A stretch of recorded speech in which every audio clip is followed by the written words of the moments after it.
Welcome to my YouTube channel Alam academy. आज हम लोग स्टडी करेंगे पार्ट नंबर 3। ये आपका हिस्ट्री सब्जेक्ट है, एनसीईआरटी बुक से रिलेटेड एमसीक्यू क्वेश्चन। इस चैप्टर का नाम है आपका बुनकर, लोहा बनाने वाले और फैक्ट्री मालिक। आप सभी जानते हैं जितने भी कॉम्पिटिटिव एग्जाम है, खासकर बीपीएससी ट्री 4, उनमें एनसीईआरटी बुक से डायरेक्टली क्वेश्चन पूछता है। तो आइए आज का पहला क्वेश्चन देखते हैं। Question number 41। कोसायस या खासा क्या था? ऑप्शन ए ऊनी कपड़ा, बी जूट से बना कपड़ा, सी छपाई वाली सूती कपड़ा, डी धातु से बना सजावटी वस्त्र, ई इनमें से कोई नहीं। आप लोग आंसर कीजिए। कोसायस या खासा क्या था? आपका सही आंसर है सी छपाई वाला सूती कपड़ा। इस क्वेश्चन को प्रैक्टिस करने से पहले आप लोग एनसीईआरटी बुक को अच्छा से स्टडी कर लीजिएगा, तभी आप लोगों को क्वेश्चन प्रैक्टिस करने में अच्छा लगेगा। तो आइए आंसर देखते हैं। इस क्वेश्चन का सही आंसर है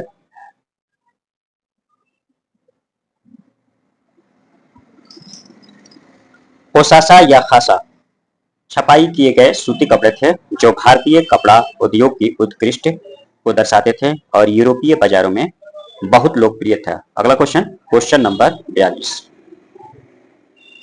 अंग्रेजों ने भारतीय वस्त्रों को किस नाम से जाना? Option A piece good, B woollen good, C synthetic goods, D nylon goods, E इनमें से कोई नहीं। आप लोग आंसर कीजिए। अंग्रेजों ने भारतीय वस्त्रों को किस नाम से जाना? आपका सही आंसर है ए पीस गुड के नाम से जाना। आइए आंसर देखते हैं। सही आंसर है व्याख्या। ब्रिटिश व्यापारी भारतीय वस्त्रों को पीस गुड कहते थे जो आमतौर पर 20 गज लंबे और 1 गज चौड़े होते थे। अगला क्वेश्चन, क्वेश्चन नंबर 43। यूरोप में भारतीय वस्त्रों की लोकप्रियता का एक प्रमुख कारण क्या था? ऑप्शन ए उनका कम मूल्य, बी उनकी सुंदरता और महीन गुणवत्ता, सी यूरोपियों में उनका उत्पादन नहीं होता था, डी यूरोपीय शासकों द्वारा उनका समर्थन, ई इनमें से सब। आप लोग आंसर कीजिए। यूरोप में भारतीय वस्त्रों की लोकप्रियता का एक प्रमुख कारण क्या था? ऑप्शन ए को देखते हैं। उनका कम मूल्य था, हाँ। उनकी सुंदरता और महीन गुणवत्ता थी, हाँ। यूरोप में उनका उत्पादन नहीं होता था, हाँ। यूरोपीय शासकों द्वारा उनका समर्थन किया जाता था, हाँ। इसलिए सही आपका इनमें से सभी। आइए आंसर देखते हैं। सही आंसर है व्याख्या। भारतीय वस्त्र यूरोप में कम मूल्य, सुंदर डिजाइन, महीन गुणवत्ता और वहां के बाजारों में उनकी अनुपलब्धता के कारण बहुत लोकप्रिय थे। अगला क्वेश्चन, क्वेश्चन नंबर 44। बंधना वस्त्र किस विधि से बनाया जाता था? Option A block printing, B tie और डाई, सी मशीन द्वारा बुना गया, डी कढ़ाई, ई इनमें से कोई नहीं। आप लोग आंसर कीजिए। बंधना वस्त्र किस विधि से बनाया जाता था? आपका सही आंसर है बी टाई एंड डाई। आइए आंसर देखते हैं। सही आंसर है व्याख्या। बंधना वस्त्र टाई और डाई तकनीकी से बनाया जाता था जिसे हिंदी में बंधना कहा जाता है। अगला क्वेश्चन, क्वेश्चन नंबर 45। छिंच वस्त्र किस विशेषता के लिए प्रसिद्ध था? ऑप्शन ए चमकीले रंग और फूलों के डिजाइन, बी ऊनी कपड़े की महीन बुनाई, सी रेशमी धागों से बना होना, डी जूट के उपयोग से तैयार किया जाना, ई इनमें से कोई नहीं। आप लोग आंसर कीजिए। छींट वस्त्र किस विशेषता के लिए प्रसिद्ध था? आपका सही आंसर है ए चमकीले रंग और फूलों के डिजाइन। आइए आंसर देखते हैं। सही आंसर है व्याख्या। छींट कपड़ा अपनी चमकीली रंगाई, सुंदर फूलों के डिजाइन के लिए प्रसिद्ध था जिसे विशेष रूप से यूरोपीय बाजारों में पसंद किया जाता था। अगला क्वेश्चन, क्वेश्चन नंबर 46। भारतीय वस्त्रों का यूरोपीय व्यापार में क्या योगदान था? ऑप्शन ए वे यूरोप में बहुत लाभदायक व्यापारिक वस्तु थे, बी उन्होंने यूरोपीय कपड़ा उद्योग को विकसित करने में मदद की, सी यूरोपीय उपभोक्ताओं की मांग को पूरा किया, डी भारतीय बुनकरों की प्रसिद्धि को बढ़ाया, ई इनमें से सभी। आप लोग आंसर कीजिए। भारतीय वस्त्रों का यूरोपीय व्यापार में क्या योगदान था? आपका सही आंसर है ई इनमें से सभी। आइए आंसर देखते हैं। सही आंसर है व्याख्या। भारतीय वस्त्र यूरोप में अत्यधिक लोकप्रिय और लाभदायक व्यापारिक वस्तु थे। उन्होंने यूरोपीय कपड़ा उद्योग के विकास में योगदान दिया और वहां के उपभोक्ताओं की मांग पूरी की। अगला क्वेश्चन नंबर 47।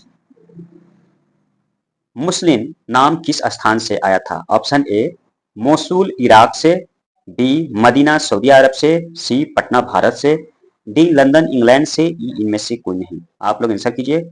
मुस्लिम नाम किस स्थान से आया था? आपका सही आंसर है ए मोसुल इराक से। आइए आंसर देखते हैं। सही आंसर है व्याख्या। यूरोपीय व्यापारियों ने सबसे पहले भारत के महीन सूती कपड़े को मोसुल में देखा था, जो कि इराक में है, इसलिए उन्होंने इसे मुस्लिम नाम दिया। Question number 48। कैलिको नाम किस भारतीय शहर से लिया गया है? ऑप्शन ए कालीकट, बी खासी, सी कानपुर, डी कोलकाता, ई इनमें से कोई नहीं। आप लोग आंसर कीजिए। कैलिको नाम किस भारतीय शहर से लिया गया है? आपका सही आंसर है ए कालीकट। सही आंसर है व्याख्या। जब पुर्तगाली व्यापारी मसालों की खोज में भारत आए तो वे कालीकट पहुंचे। वहां से जो सूती वस्त्र वे यूरोप ले गए, उन्हें कैलिको कहा गया। Question number 49। ब्रिटिश सरकार ने 1720 में भारतीय सूती वस्त्रों के उपयोग पर प्रतिबंध लगाने के लिए कौन सा कानून पारित किया? Option A Indian textile act, B cotton प्रतिबंध अधिनियम, सी कैलिको अधिनियम, डी ब्रिटिश वस्त्र अधिनियम, ई इनमें से कोई नहीं। आप लोग आंसर कीजिए। ब्रिटिश सरकार ने 1720 में भारतीय सूती वस्त्रों के उपयोग पर प्रतिबंध लगाने के लिए कौन सा कानून पारित किया? आपका सही आंसर है सी कैलिको अधिनियम। आइए आंसर देखते हैं। सही आंसर है व्याख्या। भारतीय सूती वस्त्रों की लोकप्रियता से चिंतित होकर इंग्लैंड के ऊन और रेशम निर्माताओं के विरुद्ध के बाद ब्रिटिश सरकार ने 1720 में कैलिको एक्ट लागू किया, जिससे भारतीय छपाई वाले सूती वस्त्र के उपयोग पर प्रतिबंध लगा दिया गया। Question number 50। 18वीं शताब्दी के प्रारंभ में ब्रिटिश वस्त्र निर्माताओं ने भारतीय वस्त्रों का विरोध क्यों किया? ऑप्शन ए भारतीय वस्त्रों की गुणवत्ता खराब थी, बी भारतीय वस्त्रों की कीमत बहुत अधिक थी, सी भारतीय वस्त्रों की लोकप्रियता से उनकी बिक्री कम हो रही थी, डी भारतीय वस्त्र केवल धनी लोगों के लिए उपयुक्त हैं, ई इनमें से कोई नहीं। आप लोग आंसर कीजिए। 18वीं शताब्दी के प्रारंभ में ब्रिटिश वस्त्र निर्माताओं ने भारतीय वस्त्रों का विरोध क्यों किया? आपका सही आंसर है सी भारतीय वस्त्रों की लोकप्रियता से उनकी बिक्री कम हो रही थी। आइए आंसर देखते हैं। सही आंसर है व्याख्या। भारतीय सूती वस्त्रों की उत्कृष्ट गुणवत्ता और कम कीमत के कारण इंग्लैंड में इनकी मांग बढ़ गई, जिससे वहां के ऊन और रेशम निर्माताओं को भारी नुकसान हुआ। इसलिए उन्होंने भारतीय वस्त्रों के आयात पर प्रतिबंध लगाने की मांग की। अगला क्वेश्चन नंबर 51। स्पिनिंग जेनी किसने और कब इजाद की? ऑप्शन ए जॉन के 1764 में, बी जेम्स वाट 1775 में, सी रिचर्ड आर्काइट 1786 में, डी सैमुअल क्रॉम्पटन 1790 में, ई इनमें से कोई नहीं। आप लोग आंसर कीजिए। स्पिनिंग जेनी किसने और कब इजाद की? अभी तक मेरे चैनल को लाइक और सब्सक्राइब ना किए हैं तो कर ले, अगर आप लोगों को मेरा कंटेंट अच्छा लग रहा होगा। तो आइए इसका आंसर बताते हैं। स्पिनिंग जेनी की आविष्कार जॉन के 1764 में की थी। आइए आंसर देखते हैं।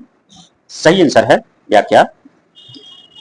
कपड़ा उद्योग में उत्पादन क्षमता बढ़ाने के लिए 1764 में जॉन के ने स्पिनिंग जेनी का आविष्कार किया, जिससे एक साथ कई धागे काटे जा सकते थे। इससे कपड़ा उत्पादन में तेजी आई। अगला क्वेश्चन, क्वेश्चन नंबर 52, भाप इंजन का आविष्कार किसने और कब किया? ऑप्शन ए John Kay 1764, B James Watt 1775, C Richard Arkwright 1786, D Adam Smith 1800, E इनमें से कोई नहीं। आप लोग आंसर कीजिए। भाप इंजन का आविष्कार किसने और कब किया? आपका सही आंसर है सी रिचर्ड आर्कराइट 1786 में किया था। आइए इसका आंसर देखते हैं। सही आंसर है व्याख्या। 1786 में रिचर्ड आर्कराइट ने भाप इंजन का उपयोग करके कपड़ा बुनाई की प्रक्रिया को स्वचालित किया, जिससे कपड़े का उत्पादन सस्ता और अधिक मात्रा में संभव हुआ। अगला क्वेश्चन, क्वेश्चन नंबर 53, 18वीं शताब्दी के अंत तक भारतीय वस्त्रों का विश्व व्यापार में क्या स्थान था?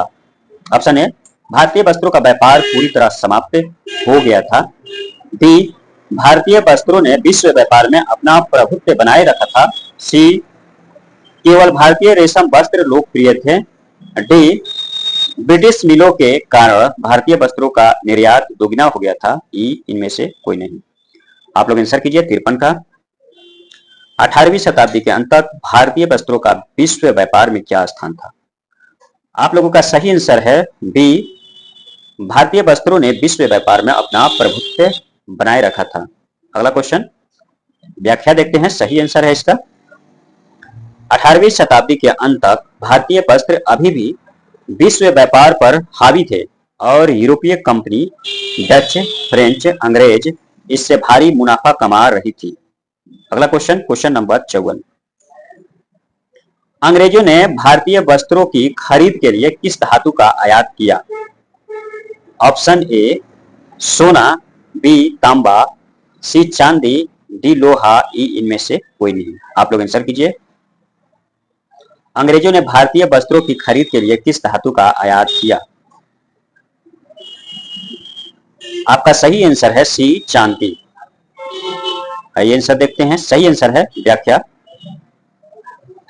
यूरोपीय व्यापारी कंपनियां विशेष रूप से अंग्रेज भारतीय वस्त्र खरीदने के लिए चांदी का आयात करते थे, यानी कि चांदी देकर कपड़ा खरीदते थे। हालांकि बंगाल पर कब्जा करने के बाद ईस्ट इंडिया कंपनी भारतीय किसानों और जमींदारों से राजस्व इकट्ठा करके इसका उपयोग भारतीय वस्त्र खरीदने में करने लगी। अगला question, question number 55, British east India company ने भारतीय वस्त्रों की खरीद के लिए चांदी का आयात क्यों बंद कर दिया? ऑप्शन ए ब्रिटिश सरकार ने चांदी के आयात पर प्रतिबंध लगा दिया, बी भारतीय वस्त्रों की मांग कम हो गई, सी कंपनी ने भारत से राजस्व वसूल कर वस्त्र खरीदना शुरू कर दिया, डी भारतीय कपड़ा उद्योग पूरी तरह नष्ट हो गया, ई इनमें से कोई नहीं। आप लोग आंसर कीजिए। ब्रिटिश ईस्ट इंडिया कंपनी ने भारतीय वस्त्रों की खरीद के लिए चांदी आयात क्यों बंद कर दिया? आपका सही आंसर है सी कंपनी ने भारत से राजस्व वसूल कर वस्त्र खरीदना शुरू कर दिया। आइए आंसर देखते हैं। सही आंसर है व्याख्या।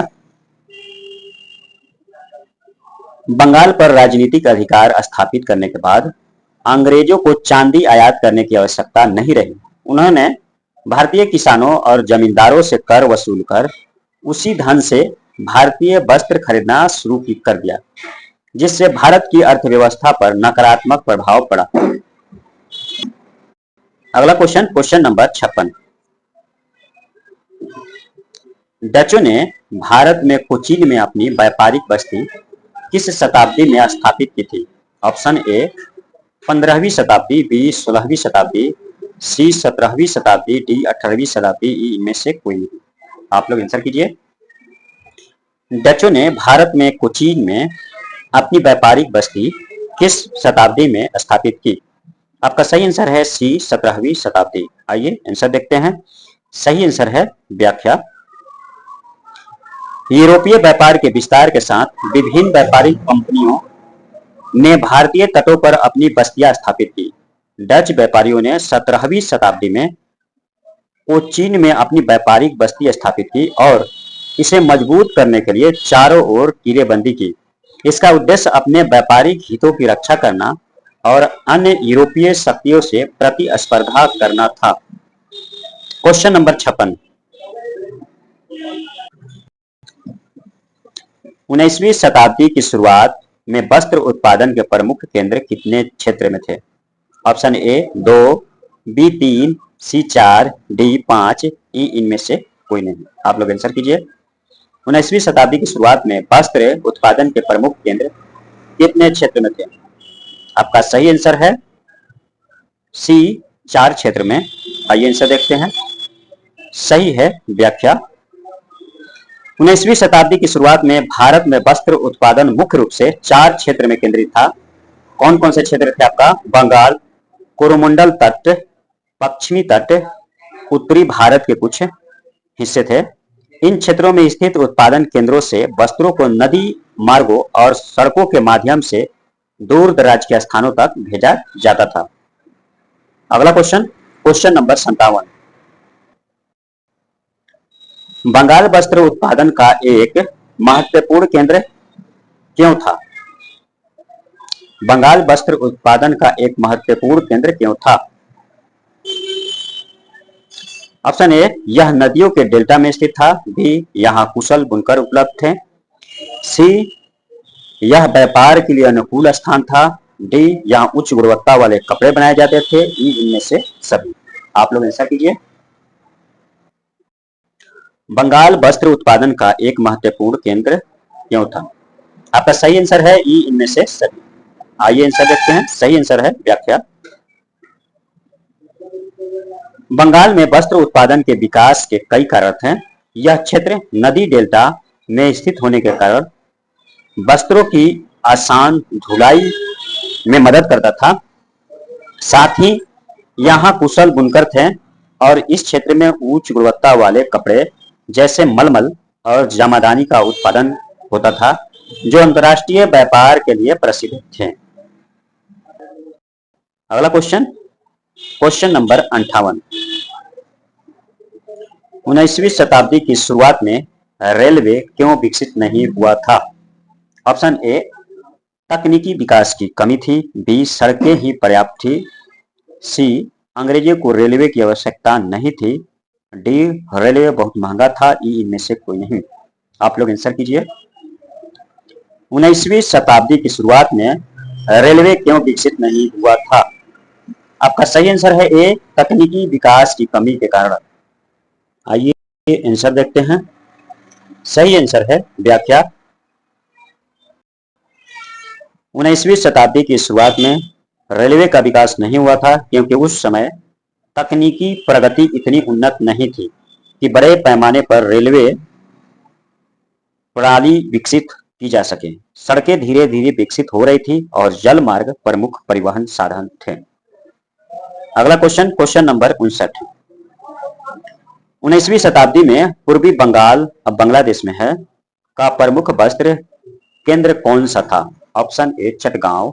B, Dhaka. C, Sylhet. D, Narayanganj. E इनमें से कोई नहीं। आप लोग आंसर कीजिए। 19वीं शताब्दी में पूर्वी बंगाल का प्रमुख वस्त्र केंद्र कौन सा था? आपका सही आंसर है बी, ढाका। आइए आंसर देखते हैं। सही आंसर है व्याख्या। ढाका 19वीं शताब्दी में पूर्वी बंगाल का सबसे महत्वपूर्ण वस्त्र उत्पादन केंद्र थे। यह विशेष रूप से मलमल और जमादानी बुनाई के लिए प्रसिद्ध था, जिनका मांग भारत और यूरोप में बहुत अधिक थी। Question number 59। कोरोमंडल तट पर वस्त्र उत्पादन का विस्तार कहां तक था? ऑप्शन ए, मद्रास से केरल तक। बी, मद्रास से उत्तरी आंध्र प्रदेश तक। सी, बंगाल से उड़ीसा तक। डी, गुजरात से महाराष्ट्र तक। ई इनमें से कोई नहीं। आप लोग आंसर कीजिए। कोरोमंडल तट पर वस्त्र उत्पादन का विस्तार कहां तक था? आपका सही आंसर है बी, मद्रास से उत्तरी आंध्र प्रदेश तक। सही आंसर है व्याख्या। कोरोमंडल तट पर कपड़ा उद्योग दक्षिण भारत में फैला हुआ था। यह मद्रास अब चेन्नई से आंध्र प्रदेश तक विस्तृत था, जहां कपास बुनाई के कई महत्वपूर्ण केंद्र थे। क्वेश्चन नंबर 60, जो कि आज का आखिरी क्वेश्चन है। बंगाल के वस्त्र उद्योग की विशेषता क्या थी?